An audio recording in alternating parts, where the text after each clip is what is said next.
think the challenge with every action movie always is to say, we want to see stuff that's never been done before. So on this one, we wanted to raise the bar and take the action to the next level. I'm most excited about the action we're bringing to the movie. I think it's going to be above and beyond what we've seen before. It's going to be really good. Classic Expendables style, where it's a little bit brutal, but it has to be, you know. Real life is a bit brutal, and this film has that kind of edge to it. The Libya sequence is really exciting because we really wanted to do a lot of practical stunts and really put the audience in an immersive environment where the whole sequence was on the move. It was written in the script to be on foot, and I'm like, we got these cool vehicles called A1s. Let's do the same action, but now on the fly, in the middle of the car chase, have them fight. It is just wall-to-wall action. That's what I want from these type of franchises. When you get in an action film, it's life-threatening situations. I think when people see it feel completely real, they get really excited by it. I tried to bring men and women in from around the world on this movie. I had a team from Jackie Chan's Hong Kong fight team. I brought Steve Kelso in from the Fast and Furious franchise on car sequences, and I brought in Brian Smurs from all the X-Men to direct second unit. Brian Smurs, who's a genius when it comes to actual, real physical action. He and his team have designed some of the action pieces so that you look at them and you go, wow, that couldn't have been done for real, and it is for real. It was really knowing the screenplay and looking at the visual elements to not only talk about what I wanted to do, but also talk with Brian about here's what we should collectively do to elevate the sequence. One of the things that I try to bring to my films is they're predominantly done for real. And I feel in today's climate that's become an anomaly. And we're doing so much in visual effects that we're kind of losing what action means. And so for myself, I'm looking for new and exciting ways that you've seen a car chase, but how is this different? We get to see some of our new characters like Galan and Easy in action. I need this for my neighborhood. We got all kind of stuff going on back here. Real action scene, we out here doing it. You're gonna love this right here. I'm coming in. Action ready, fire in the hole, fellas! Toll Road has always been an explosive expert in all of the films.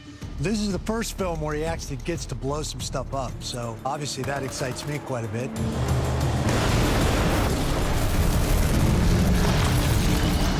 The great part about working with actors like Jason and Sly and Randy and Dolph, all these guys are able to actually bring new things to the table too when they see the choreography and they put ingredients into the kitchen. We make hopefully the best meal we can with everybody's input. The 12 main actors in the actual film, it's exciting to be there. You gotta surround yourself with people that have their own talents and their own style for doing things.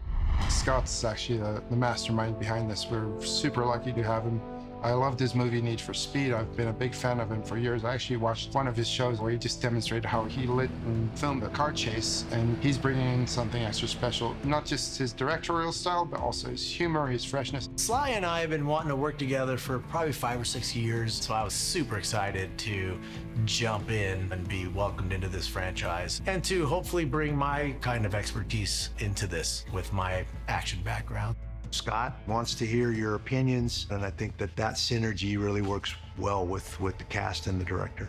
It's always great when you have a director that knows exactly what they want. There's also freedom to play and to experiment with different ideas, and he's comfortable with those experimentations, which is, again, I think important for this genre, because sometimes you find magic on the day that's not even written.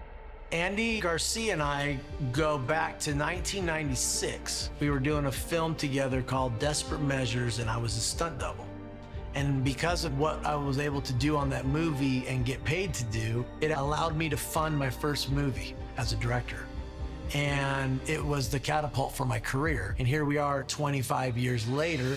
Working with Scott has been amazing. He's been in the stunt world himself, so like a lot of people, the audience can expect an amazing action-packed cinematic movie.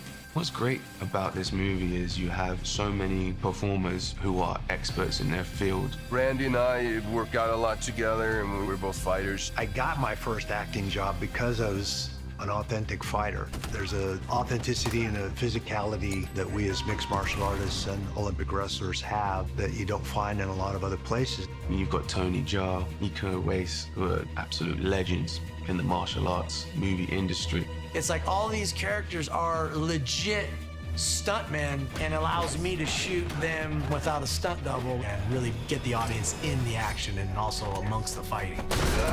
There's a big action sequence on a ship at the very end of the story, and so we found a great location at Thessaloniki and built a whole ship there. We ended up building the Gentara deck out on a chicken farm in Greece, and we needed a lot of room because the ship deck is extremely big and long, and that just allowed us to move the camera in even more visceral ways. We've got 7 cranes, 9 scissor lifts, 180 light panels, dozens and dozens of huge lights and Manitous and forklifts.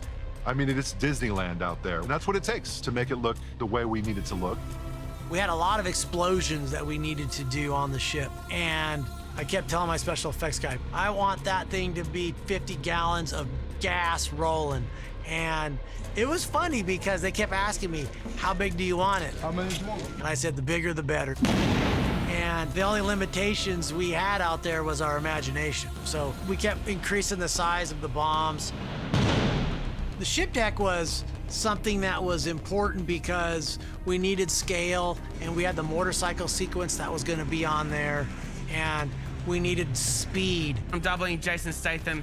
The man is badass, so I'm just giving it all I can to kind of make his character be, as he is, a total weapon. Robbie Madison came in to do some motocross riding for us and some big jumps that we wanted to put on this big aircraft carrier ship to try and create a dynamic set piece that would kind of make you really sit back and think that's kind of crazy on a big ship in the middle of the ocean at night. The scene here, I've got the bad guys on my back, they're shooting at me. I've chucked a 180. There's one bad guy left, so I'm coming towards him, I'm popping a wheelie, he's shooting at the underside of the motorcycle.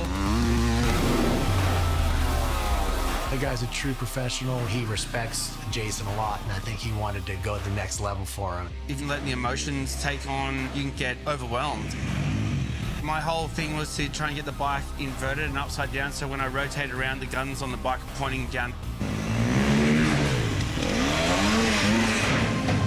And it all happened perfectly. To be able to bring my expertise of what I've trained to do my whole life and be able to put it into a film and combine with all these amazing other talents, I mean, I'm living the dream.